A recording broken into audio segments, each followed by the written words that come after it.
Frozen shoulder, जिसका दूसरा नाम एडेसिव कैप्सुलाइटिस है, ये क्यों होता है? इसका ये मतलब है कि जो हमारी शोल्डर जॉइंट है या जो हमारा कंधा है, उसके आसपास एक कैप्सूल होती है और उस कैप्सूल में अगर इन्फ्लेमेशन हो जाए, जैसे सूजश आ जाए, तो उसके कारण क्या होता है कि हमारा शोल्डर के जो मसल्स हैं वो ठीक से मूव नहीं कर पाते हैं शोल्डर जॉइंट को, तो इसके कारण फ्रोज़न शोल्डर हो जाता है। ये बहुत कॉमन है और ये सबसे ज़्यादा डायबिटिक्स में देखा गया है। इसके अलावा अगर आप शोल्डर को मूव नहीं कर रहे हो, जैसे आपके शोल्डर में कंधे पे चोट लग गई है तो आप उसको चला नहीं रहे हो, तो वो एक तरह से अकड़ जाता है शोल्डर। और इसके अलावा आपका जो कंधा है वो इसके अलावा और भी कई एक्टिविटीज़ के कारण आपको फ्रोज़न शोल्डर हो सकता है। जैसे आपको, एक तो मैंने बताया आपको चोट लग गई, उसके कारण आप हिला नहीं पा रहे हो, ज़्यादा इमोबाइल हो गया है आपका कंधा। उसके अलावा क्या है कि ये फ्रोज़न शोल्डर ज़्यादा टाइम तक नहीं रहता है। अमूमन देखा गया है कि ये 2 साल में ठीक हो जाता है।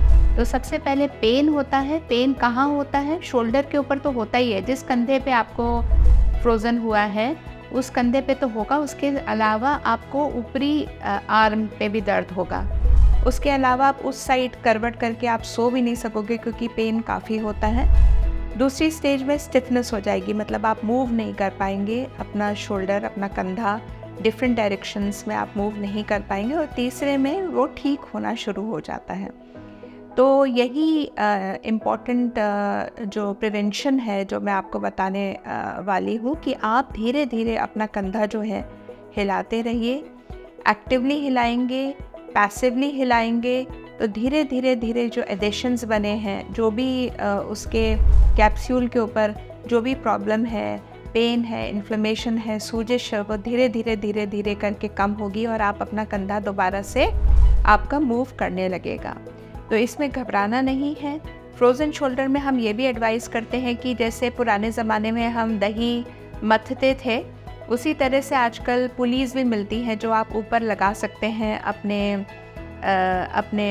छत के ऊपर आप लगा सकते हैं और एक रस्सी से आप इधर खींचिए, फिर दूसरे शोल्डर को यूज़ करते हुए इधर खींचिए। तो इस तरह से आपका जो मूवमेंट है जॉइंट का, वो धीरे धीरे करके इंक्रीज़ होता जाएगा और आपका फ्रोज़न शोल्डर ठीक होता रहेगा।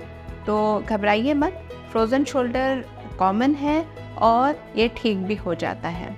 बहुत कम केसेस ऐसे होते हैं जिसमें आपको कुछ इंटरवेंशन की ज़रूरत पड़ती है, नहीं तो ये नॉर्मली आपके फिज़ियोथेरेपी, आपके एक्सरसाइज के द्वारा ही ठीक हो जाता है।